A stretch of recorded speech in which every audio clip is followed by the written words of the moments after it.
who doesn't like birthday cake? And what I'm going to show you today is that there are good ways and there are bad ways of cutting a cake. And the classic way, the bad way, is like this, which would be normal. You put the knife in the center, one bit of a slice, another bit of a slice. That's like the classic. It is the classic, isn't it? It's almost like a pie chart. You know one thing about the word pie chart? In France, they call them camembert, which is like a cheese. So it's actually like a cheese chart in France. Interesting cultural differences in maths speak. So this is what you would do. You take this, you would put this over here, you eat it, and then you leave this in the fridge overnight. And the reason why this is a really bad way of cutting a cake is that these bits here are just going to get dry. And so when you come the following day to have your cake, you do another one, another slice like this. This side here, lovely and soft.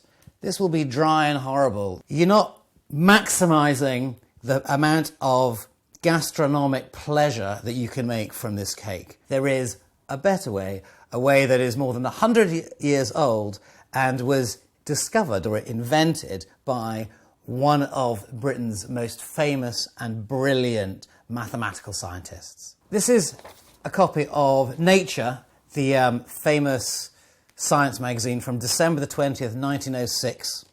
And in the letters to the editor here, it says, the headline, "Cutting a Round Cake on Scientific Principles." The ordinary method of cutting out a wedge, he writes, is very faulty. What he suggests is, and he gives an illustration for it, the proper way, the scientific way, the mathematically perfect way of cutting a round cake, and it is as follows. So we have another cake.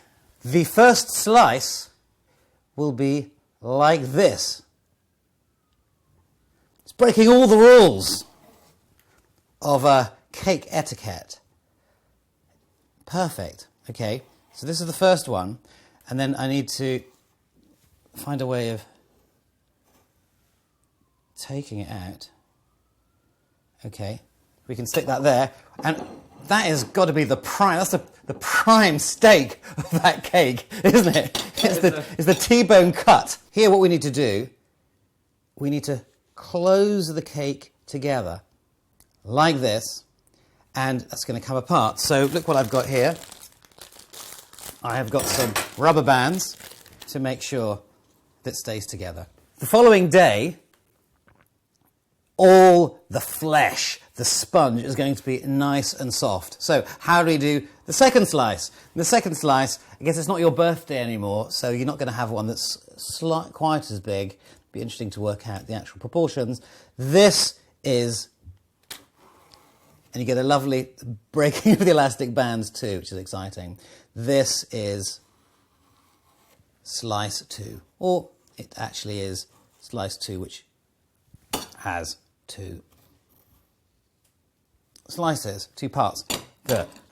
So we can put this back together, and we can keep on going. Obviously, I'm going to want to use the elastic band to put the cake. So yeah, that is perfect. That is going to stay so fresh for day 3. Day 3. How should we do day 3 again? Let's turn it round. I think this is going to be the slice for day 3.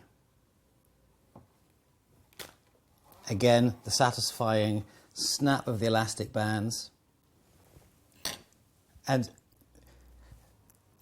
I don't know if you've thought about it before, but these triangular slices are really annoying anyway because it's not very satisfying. Having a nice uniform slice like that is a lot better. So here we go again.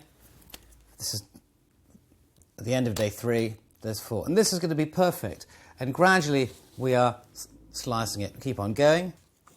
I think for the mathematical loners who don't want to share their cakes, it could be useful. For a bit more of this interview, including more about the guy that came up with this cake cutting method, have a look at the extra footage over on number file 2. And if you'd just like to hear more great stories from Alex, he's got a new book out just recently, Alex Through the Looking Glass, How Life Reflects Numbers and Numbers Reflect Life. It's really good. It's also just out in the US, but it has a different name in the US. It's called The Grapes of Math.